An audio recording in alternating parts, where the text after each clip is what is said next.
నేత్ర శివ సాక్షాత్, ఆయన మూడు కన్నులతో పైకి కనపడనటువంటి పరమశివుడు. ఆయన ద్విబాహుశ్చ హరిస్మృత, ఆయన 4 భుజములు కాకుండా 2 భుజములతో ఉన్నటువంటి శ్రీ మహావిష్ణువు. కానీ పైకి కనపడిన 4 ముఖములతో ఉన్న చతుర్ముఖ బ్రహ్మ నిరంతరము పరబ్రహ్మాన్ని అనుసంధానం చేస్తుంటాడు. తెలుసుకోవలసిన వస్తువు విద్దైతే దాన్ని చెప్పినది వేదం, తెలియబడవలసిన వస్తువు గురించి లోపల నిరంతరము తిప్పుతూ బాహ్య ప్రపంచానికి దూరంగా ఎప్పుడూ తనలో తాను రమిస్తూ ఉంటాడు. యోగరతో వా భోగరతో వా సంగరతో వా సంగవిహీన యస్య బ్రహ్మణి రమతే చిత్తం నందతి నందతి నందత్యేవా. అలా ఆనందపడిపోతూ ఉండేటటువంటి వాడెవరో ఆయన గురువు, ఆయన సాక్షాత్ పరబ్రహ్మ. అందుకే గురుర్ బ్రహ్మ, గురుర్ విష్ణు, గురుర్దేవో మహేశ్వర, గురు సాక్షాత్ పరబ్రహ్మ తస్మై శ్రీ గురవై నమః. ఆ గురువుకి ఏది చేత కాదు. ఆయన దీనికోసం ప్రత్యేకం ఏదో సిలబస్ నేర్చుకోక్కర్లేదు. ఎదుటివాడు మాట్లాడిన ఒక్క మాటకి అంతే, ఒక్క మాట గురువు మాట్లాడా అవతల వాడి జీవన పదమే మార్చగలుగుతాడు. అంత లోకోన్నతుణ్ణి చేసేస్తాడు, అంత సర్వోత్కృష్టుణ్ణి చేస్తాడు. తాను ఇప్పటి వరకు ఏది ఉత్కృష్టత అనుకుంటున్నాడో దాని నుంచి తిప్పి అసలైనటువంటి పదం ఏదో, ఏ పదం వైపుకెళ్లాలో ఆ పదం వైపుకి గురువు తిప్పగలడు. అదృష్టమేమి జీవితంలో అటువంటి నారదుడితో వింధ్య పర్వతం మాట్లాడడం. ఎంత అహంకారం ఉన్నవాడైనా కావచ్చు, ఒక గురువు దొరకడమే జీవితంలో అదృష్టం. ఆ గురువుతో మాట్లాడడమే అదృష్టం, వాడి జీవితం మారిపోతుందంటే. చూడండి, అందుకే శంకరాచార్యులు వారి రుణం మనం తీర్చుకోలేమండి. శంకరులు అందుకే అంటారు, మనుష్యత్వం ముముక్షత్వం మహాపురుష సమాశ్రయ. మహాపురుషుడు ఒకడు జీవితంలో తటస్థపడడం, ఆయనతో మాట్లాడగలగడం, ఆయన ఒక ప్రశ్న వేసి జవాబు తెలుసుకోగలగడం, ఆయన పాదసేవనం చెయ్యగలగడం, ఆయన వెనక ఆయన వస్తువుని వహించగలగడం, ఇవన్నీ కూడా జీవితంలో నీకు దొరకాలంటే దొరికే అదృష్టములు కావు. కొన్ని కోట్ల జన్మల తర్వాత నీకు ఆ అదృష్టం లభిస్తోంది. కాబట్టి గురువుతోడి సంపర్కము, గురువుతోడి అనుబంధము, గురువుతోడి కలయిక అంత గొప్ప స్థితికి తీసుకెడుతుంది. కాబట్టి ఇప్పుడు వింధ్యుడికి అహంకారం ఉండొచ్చు, కానీ ఎవరితో మాట్లాడుతున్నాడు? నారదుడితో మాట్లాడుతున్నాడు. ఆ నారదుడిని చూసి ఒక మాట అన్నాడు. ఎవరితో చెప్తున్నాడు ఈ మాట? బాగా జ్ఞాపకం పెట్టుకోండి, ఇది మనకి జీవితాన్ని నేర్పుతుంది. అందుకే గురువు దగ్గరికి వెళ్ళినప్పుడు తాను మాట్లాడకూడదు. మీరు దీపాన్ని వెలిగించేటప్పుడు ఏం చేస్తారు? ఒక్కసారి అగ్గిపుల్ల గీసి ఒత్తి దగ్గర చూపిస్తారు. ఆ దీపం మీ పూజ అయిపోయేంత వరకు ప్రకాశిస్తుంది. ఒకసారి వెలిగించిన తరువాత మీరు దానికి నమస్కారం చేసేసి పసుపు కుంకం వేసుకుని, ఈ దీపము పరంజ్యోతి, ఇది ఈశ్వరుడు అని, నతత్ర సూర్యో భాతి చంద్రతారకం నేమా విద్యుతో భాతి కుతోయమగ్ని అంటూ పూజ చేస్తారు. ఇంకా మళ్ళీ మళ్ళీ దీపాన్ని కదుపుతూ ఉంటారా పూజలో? కదపరిహ. ఆ దీపం నిధనం అవ్వకుండా చూసుకుంటారంతే. అవసరమైతే నీకు ఒక్క పోసినా పర్వాలేదు, కానీ దీపానికి గాలి తగలకుండా కాపాడుకుంటారు కదండి. గురువు దగ్గర అంతే. గురువు దగ్గర ఎక్కువ మాట్లాడరాదు. గురువు దగ్గర ఎంత ఎక్కువ మాట్లాడితే మీ మీద అంత బలహీనమైన అభిప్రాయం ఏర్పడుతుంది. గురువు దగ్గరికి వెడితే ఎక్కువ వినాలి. నాకు అన్నిటికన్నా భయం జీవితంలో ఏమిటంటే మా గురువు గారి దగ్గరికి వెళ్ళడమే. నేను మా గురువు గారి దగ్గరికి వెడితే ఎక్కువ మాట్లాడతానేమోనని నాకు చాలా భయం. స్కూటర్ ఎక్కే ముందు 1-10 మార్లు నువ్వు గురువు గారి దర్శనానికి వెడుతున్నావు, ఎక్కువ మాట్లాడకు, నీకు అలవాటు అయిపోయింది ఈ ప్రసంగాలు చేయడం. గభాల గురుగారు శివ అంటే నువ్వు అక్కడి నుంచి శివాష్టోత్రం అనుకో, నువ్వు నోరు మూసుకు కూర్చో, ఆయన మాట్లాడింది నువ్వు వినంతే అని నన్ను నేను 10 మార్లు హెచ్చరిక చేసుకుని గురువుగారి దగ్గరికి వెడతాను. గురువుగారి దగ్గరికి వెళ్ళినప్పుడు దీపం వెలిగించినట్టు ఉండాలి. ఒక్క ప్రశ్న అంతే చాలు. వారికి తెలుసు, వారి దాంట్లోంచి ఇంకా గంగా ప్రవాహం, వారు ఎన్నైనా మాట్లాడతారు. నువ్వు చేయవలసింది ఆ దీపపు వెలుగులో నువ్వు ప్రకాశించు చాలు. నువ్వు వినంతే. నువ్వు వెర్రి ప్రశ్నలన్నీ మొదలెట్టకు, అక్కడ కూర్చో అంతే చాలు. వారు నిన్ను నడిపిస్తారు, వారు నిన్ను ఉద్దీపింపచేస్తారు. కనుక ఆ గురువు అంటే మరోలా అనుకోకండి, నేనేదో స్వోత్కర్ష కింద చెప్పుకున్నానని. అది నా యందు ఆ భావన నిలబడాలని మీకు విజ్ఞాపన. పెద్దలు కాబట్టి మీ అందరూ వీడికి అటువంటి భావన నిలబడుగాక అని ప్రార్థన చేస్తారని మీకు చెప్పానంతే. అంతేగాని నేనేదో చాలా గొప్పవాడిని, ఇంత సాధన చేస్తున్నానని స్వోత్కర్షకి చెప్పుకోవడానికి నేను చెప్పిన వాడను కన్నా బలహీనతగా చెప్పానంతే. కాబట్టి నారదుణ్ణి చూసి వింధ్య పర్వతం తన అహంకారాన్ని బయటపెట్టింది. ఏమని చూశారా? ప్రపంచంలో అనేకమైన పర్వతాలు ఉన్నాయి, నా వంటి పర్వతం ఎక్కడుంటుంది? అనేకమైనటువంటి ధాతువులతో ఇంతెత్తున పెరిగి ఆకాశాన్ని చుంబిస్తూ అనేకమైనటువంటి శిఖరములతో అనేకమైన జంతువులకు ఆలవాలమై నా దగ్గర ఎన్నో పర్వతాలు పెరుగుతుండగా, ఎన్నో నదులు ప్రవహిస్తుండగా, ఎందరో కూర్చుని తపస్సులు చేసుకుంటుండగా, ఎన్నో గుహలు ఏర్పడి ఉండగా, పరమ పవిత్రమై ఇంతమందికి ఆవాసమై నేను అలరారుతున్నాను. నా అంత గొప్పవాడు మీరు చూసినలో ఇంకొకడెవరైనా కనపడ్డాడా అని అడిగింది. అంటే ఇప్పుడు అసలు నిజానికి వింజుడు ఎవరికి నమస్కారం చేయాలి? చూడగానే నారదుడికి నమస్కారం చేయాలి. ఆయన కన్నా జ్ఞాని ఎవరున్నారు? ఆయనకి నమస్కరించడం కాదు, తన గొప్ప చెప్తాను. చెప్తే గురువు అంటే ఇది ఎంత మర్యాదగా మాట్లాడాడో చూడండి. ఆయన అన్నాడు, ఓహో చాలా బాగుందో, చాలా గొప్ప మాట చెప్పావు, కానీ నేను నీకొక్క మాట చెప్పనా? అదే కదా నేను అడుగుతున్నది. నా అంత గొప్పవాడు ఉన్నాడా లోకంలో ఎక్కడైనా? చెప్పండి నాలాంటి పర్వతం ఉంటే అని ఎడుగంగా మౌనివరుడల్లన నవ్వి ధరాధరేంద్ర నీ కనయ్యకు పర్వతంబు కలదే ఒకటి జగమందు ఎందునైనను వినుమా హిరణ్యకరి జ్ఞప్తికి వచ్చే నవగ్రహంబులా ఘనగిరికిన్ ప్రదక్షిణముగా నడుచున్ పలుమటలేటికి.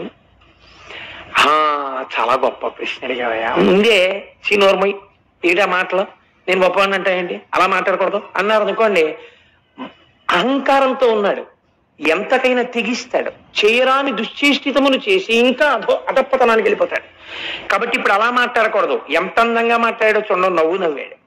అని ఎడుగంగ మౌనివరుడల్లన నవ్వి, చక్కగా ఓ చిన్న నవ్వు నవ్వి, ధరాధరేంద్ర ఓ పర్వతమా నిజమేనోయ్ నీకనయ్యగు పర్వతంబు కలదే. అయ్య బాబోయ్ ఎట్లాంటి ప్రశ్న అడిగావు? నీతో సమానమైన పర్వతం ఏదైనా ఉందా అని ఆలోచించినా నేను. నీకన్నా గొప్పదాన్ని వాటి పక్కన పెట్టబోయ్. నీతో సమానమైన పర్వతం ఎక్కడుంటుంది ప్రపంచంలో? ఇలా అంటే అవతల వాడు వినడం మొదలెడతాడు. ముందు అవతల వాడిని వినేటట్టు చెయ్యాలి గురువు, ఇది మొదటి లక్షణం. అంతేకాని అవతల వాడు వినకుండా విముఖుడయ్యేటట్టు చేశాడు అనుకోండి, అసలు వాడు వినడు, తను ఏముద్ధరిస్తాడు? తను అవతల వాడు వినేటట్టు చెయ్యాలి. కాబట్టి అవతల వాడి యందు ఏ గుణము తాను ప్రస్తావన చేస్తే వింటాడో అది ప్రస్తావన చేసి వినేటట్టు చేశాడు. ఎవరుంటారయా నీతో సమానమైన వాడు? ఒకటి జగమందు ఎందునైనను, అబ్బెబ్బెబ్బే నీతో సమానమైన వాడు ఎక్కడున్నాడయా అన్నట్లో గుర్తొచ్చింది. వినుము ఆ హిరణ్యగరి జ్ఞప్తికి వచ్చే, అప్పుడే జ్ఞాపకం వచ్చినట్టు మాట్లాడుతున్నాడు. నాకు నువ్వు అలా అంటే గుర్తొచ్చింది, మేరు పర్వతం ఉందయ్యో గొప్పది అన్నాడు. ఎందుకు గొప్పది? ఇప్పుడు నేనే అనుకుని సంతోషంగా ఉన్నాడు. ఆ జ్ఞప్తికి వచ్చే హేమ పర్వతం ఒక్కటి కలిగే, ఒక బంగారు పర్వతం ఒకటి ఉంది, అదే మేరు పర్వతం. ఏమిటండి దాని గొప్ప అన్నట్టుగా వింటున్నవాడు ఏం చేస్తాడు? ఎందుకండి అని అడగనివాడు గురువు. అన్నాడు, భృకుటి ముడి వేశాడంతే వింధ్య పర్వతం. వెయ్యగానే కారణం చెప్తున్నాడు. నీకు లేదని చెప్పడు, వాడికి ఉందని చెప్పాడు. ఏది చెప్పాడు? నీకన్నా ఐశ్వర్యం ఎక్కువ ఉంది, నీకన్నా ఎన్ఎస్సి సర్టిఫికెట్లు ఉన్నాయి, నీకన్నా ఫిక్స్డ్ డిపాజిట్లు ఉన్నాయని చెప్తే గురువు ఏమిటి? వాడికి ఏమున్నాయో తెలుసుకోవడానికి ఆ గురువు గారు. వాడికి ఎంత ఐశ్వర్యం ఉంటే వీడికి ఎందుకు? ఎన్నడూ తనతో సంబంధమున్న వారి ఐశ్వర్యమును గురించిన ఆలోచన గురువుకుండా రాదు. ఆయనకి ఎంత ఉన్నా ఆయన ఇంకా ఉన్నతిలోకి రావాలని ఆశీర్వచనం చెయ్యండి. అవతల వారి ఐశ్వర్యం గురించి నీకెందుకు? నువ్వు గురువు అయితే వాళ్ళ ఆధ్యాత్మిక ఉన్నతి గురించి ఆలోచించు. వాళ్ళని నువ్వు ఎంత బాగా వృద్ధిలోకి తీసుకొద్దామని ఆలోచించు. అంతవరకు ఐశ్వర్య సంబంధం నీకేమిటి మధ్యలో అసలు? కాబట్టి ఇప్పుడు ఆయన అన్నాడు, నీకన్నా ఎందులో గొప్పదో తెలుసా మేరు పర్వతం? నవగ్రహంబులా ఘనగిరికిన్ ప్రదక్షిణమిగా నడుచున్ పలు మాటలేటికిన్. నవగ్రహాలు ఆకాశంలో తిరుగుతున్నప్పుడు ప్రపంచంలో నవగ్రహాలకి అందరూ నమస్కారం చేస్తారు. అవే కదా సుఖ దుఃఖాలు నిర్ణయిస్తాయి. ఆ నవగ్రహాలు మేరు పర్వతం యొక్క శిఖరానికి ప్రదక్షిణంగా తిరుగుతుంటాయి. నవగ్రహముల చేత ప్రదక్షిణం చేయబడుతుంటుంది ఆ మేరు పర్వత శిఖరం. ఎంత గొప్పదయా మేరు పర్వతం అన్నాడు. అనేటప్పటికీ ఈయనకి చాలా బాధేసింది. నిజమే, నాకు ఉన్నాయి ఇంతంత శిఖరాలు. ఏది ఎవరు తిరుగుతున్నారు నా శిఖరాల చుట్టూ? కుక్కలున్నాయి, ముంగిసలున్నాయి, పావులున్నాయి, పెద్ద పులులున్నాయి, సింహాలున్నాయి, నదులున్నాయి, పర్వతాలు, అరణ్యాలున్నాయి. ఏది అట్లాంటి కీర్తి నాకెక్కడుంది? ఇప్పుడు వెంటనే అన్నాడు, ఏం చెయ్యమంటావు అయితే నన్ను? నేను కూడా అలాంటిది ఏదో పొందాలి. ఇప్పుడు నవగ్రహాలు ప్రదక్షిణం చేసినప్పుడు మేరు పర్వతం పొందినటువంటి ఉన్నతి ఏది ఉన్నదో అంతటి ఉన్నతి కన్నా గొప్ప ఉన్నతిని తాను పొందాలి. అది ఏ ఉన్నతి? ఏం చేస్తే అంతకన్నా గొప్పదవుతుంది? ఇప్పుడు ఇంకా ఏమిటి? ఇంక తన ఇంట్లో ఐశ్వర్యం ఏమిటి? ఎన్ని అరణ్యాలున్నాయి, ఎన్ని మృగాలున్నాయి, ఇవి కాదు. ఓం నమ శివాయ అంటూ ఆ శివపంచాక్షరి మహామంత్రం షడక్షరి చేస్తూ కూర్చున్నాడు. అలా కొన్ని సంవత్సరాలు అయిపోయింది, వేల సంవత్సరాలు అయిపోయింది. ఆయనలోంచి బయలుదేరిపోతోంది తపోధూమం. దేవతలు చూశారు, అమ్మ బాబోయ్ ఏమి వింజుడి తపస్సు, మహాదేవా అతని తపస్సు సామాన్యంగా లేదు, మీరు వెళ్ళి ప్రత్యక్షమవండి అన్నారు.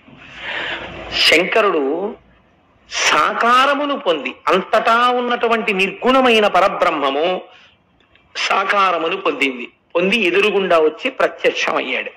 చేతితో స్పృశించాడు, బహిర్ముఖుడయ్యాడు వింజుడు. నాయన ఎంత గొప్ప తపస్సు చేశావురా, ఏం కోరి ఇంత తపస్సు చేశావు చెప్పు, నీకేం కావాలో చెప్పి ఇచ్చేస్తానన్నాడు. ఇది ఒక చిత్రమైన సన్నివేశం. కొంతమందికి ఏం కావాలో తెలియదు, ఇంకా ఆ స్థితి పోలేదు. ఏముండిపోయింది? ఇప్పుడు మేరువు కన్నా తన గొప్ప కావాలని ఉందంటే మనస్సులో, దానికి ఏం అడగాలి తెలియదు. అందుకని ఏమని అడిగాడో తెలుసా అండి? పెంపున సంగు లోకమున పెద్దగా చేయుము, నన్ను లోకంలో పెద్దగా చెయ్యి అంటే గొప్పవాడిగా చెయ్యి అంతే. పాప ఆయనకి తెలుసున్నది. నారదుడు ఇదే కదా అడగమన్నాడు, ఇదే అడిగాడు. అయితే ఒకటి మాత్రం నిజమండోయ్, గురువు మాట మీద ఈశ్వర వాక్యం మీద విశ్వాసం ఉంటే చాలు, రక్షించేస్తుంది.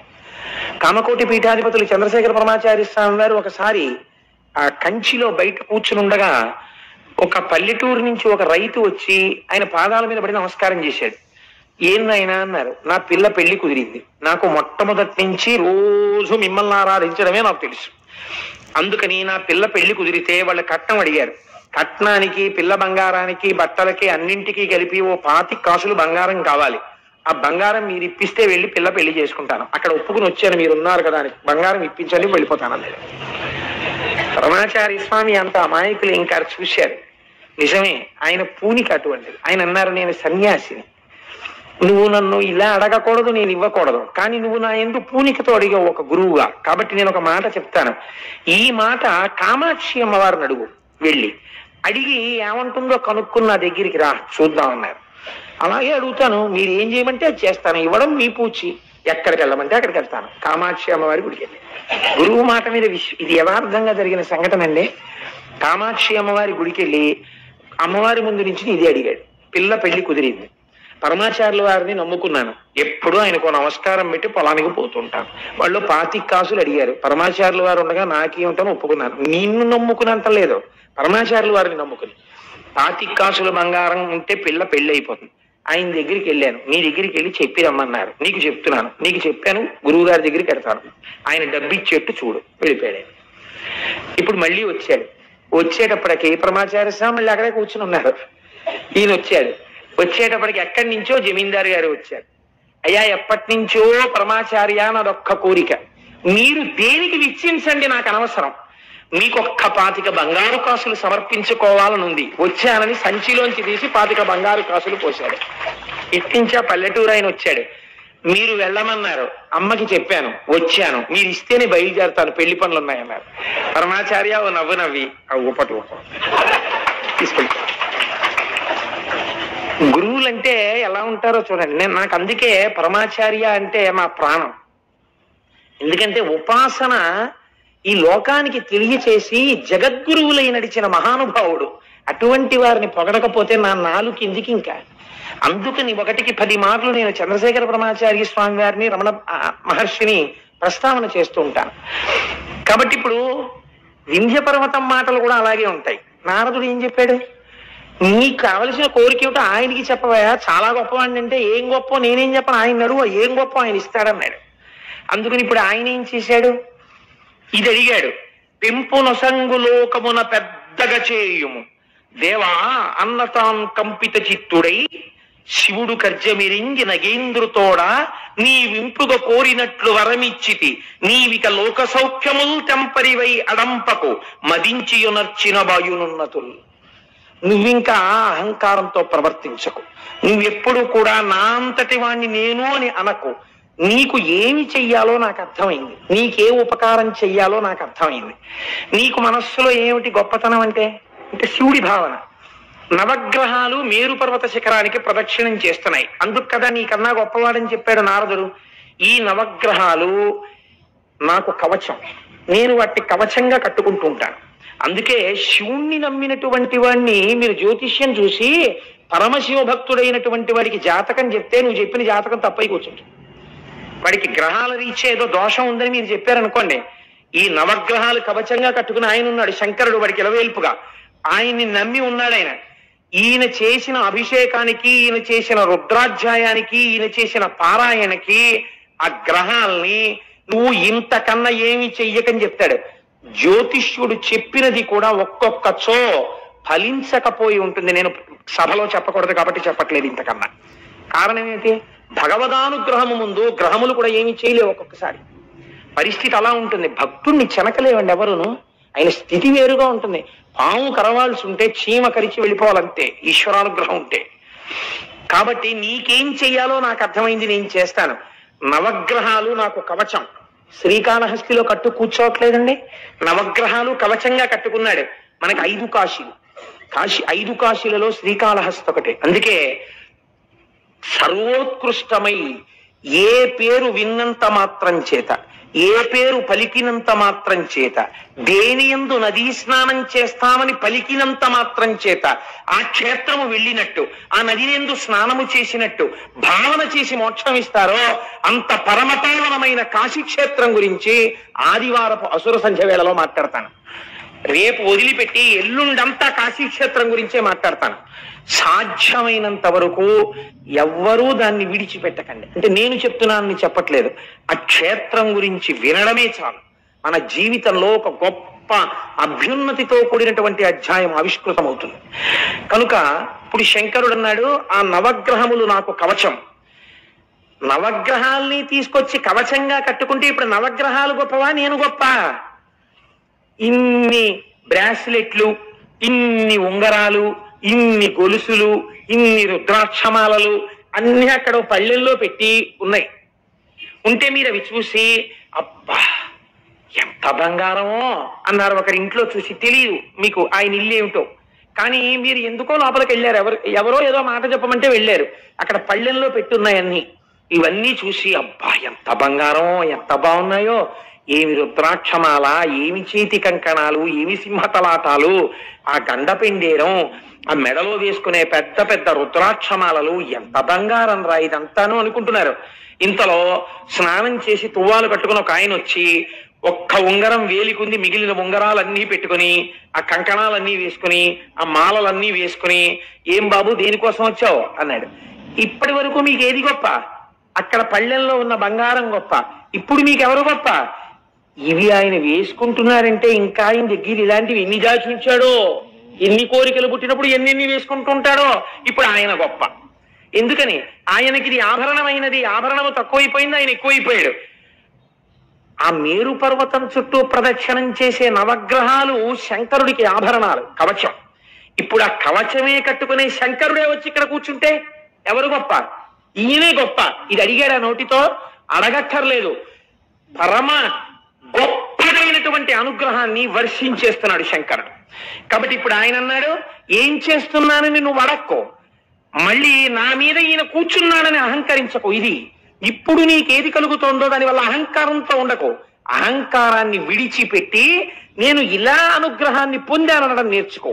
అది నేర్చుకో, నువ్వెంత గొప్పవాడి అవుతావచ్చు. ఇప్పుడు ఏమనాలి? నేను మేరువు కన్నా గొప్పవాడిని అని మళ్ళీ అహంకరించకూడదు. ఈశ్వరానుగ్రహం కలిగితే నన్ను ఎంతటి వాణ్ణి చేశాడో నా స్వామి చూడండి అనాలి. ఎంత గొప్ప మాట చూడండి. అంటే నారదుడు చెప్పిన విషయాన్ని దృష్టిలో పెట్టుకుని అహంకారాన్ని మారుస్తున్నాడు, అభ్యున్నతిని ఇస్తున్నాడు. ఏకకాలమునందు రెండింటినీ కటాక్షిస్తున్నాడు పరమాత్మ. ఇది లేకుండా కేవలం శంకరుడు వచ్చి కూర్చున్నాడు అనుకోండి, రావణాసురుడు ఆ అహంకారం అయి కూర్చుంటుంది. అలా కాకూడదు, కైలాసానికి గర్వించేవాడు లేనిపోవాలి అల్లరైపోతుంది. కాబట్టి ఈ మాట చెప్పాడు. తప్పకుండా మహాప్రభు మీ అనుగ్రహంగా భావిస్తాను తప్ప నా అహంకారం అనుకోను. ఏం చెయ్యబోతున్నారు? కుతూహలం అంతే. ఆ వింధ్యగిరి శిఖరముల మీద పరమాత్మ ఒకతను ఓంకారీశ్వరుండొకతను అమలేశుడనగా ఒప్పలురుచు తా సకలము కనుగునుచుండును అకలంకుడు శంకరుండు ఆది విభుడుగిన్. అన్ని చోట్ల ఒక్క స్వయంభూలింగంగా వస్తే వింధ్యపర్వత శిఖరాల మీద 2 శివలింగాలుగా వచ్చాడు స్వయంభూలింగాలుగా. ఒకటి ఓంకారలింగము, ఒకటి అమలేశలింగం. అందుకే మనం చెప్తే ఓంకారం అమలేశ్వరం అంటాం. ఇది ఆ వెలియడం కూడా మహానుభావుడు మాంధాతృపురము అని పిలువబడేటటువంటి ప్రదేశమునందు వెలిశాడు. ఓంకారం అంటే ప్రణవము, ప్రణవము మోక్షదాయకము. కాబట్టి అక్కడ ఏం దొరుకుతుంది? మోక్షము దొరుకుతుంది. అక్కడికి వెళ్ళి చూస్తే ఇప్పుడు వింధ్యగిరి మీదకి వెళ్ళి దర్శనం చేసిన వాడికి ఏమొస్తుంది? మోక్షమే వస్తుంది. పక్కనే ఉంది అమలేశుడు ఉన్నాడు. అమలేశుడు అంటే ఎవరు? ఆ పేరేమిటో అలా ఉంది చిత్రంగా. అమలేశుడు అంటే మనం శ్రీశైల ప్రపత్తిలో చదువుతుంటాం. అమలం కమలోద్భవగీత గుణం సమదం సమదా సురనాశకరం రమణీయ రుచిం కమనీయ తనుం నమ సాంబ శివం నతపాపహరం శివం శంకరం బంధురం సుందరేశం నటేశం గణేశం గిరీశం మహేశం దినేశేందు నేత్రం సుగాత్రం మృడానీపతిం శ్రీగిరీశం హృదా భావయామి అని. సాంబ సదాశివుడు, అంబ అమ్మతో కూడుకున్నటువంటి సదాశివుడిగా సాకార రూపుడై స్వామి అమలేశుడిగా వెలిశాడు. అమలేశుడు అంటే మలము లేనివాడు, ఏ మలము లేని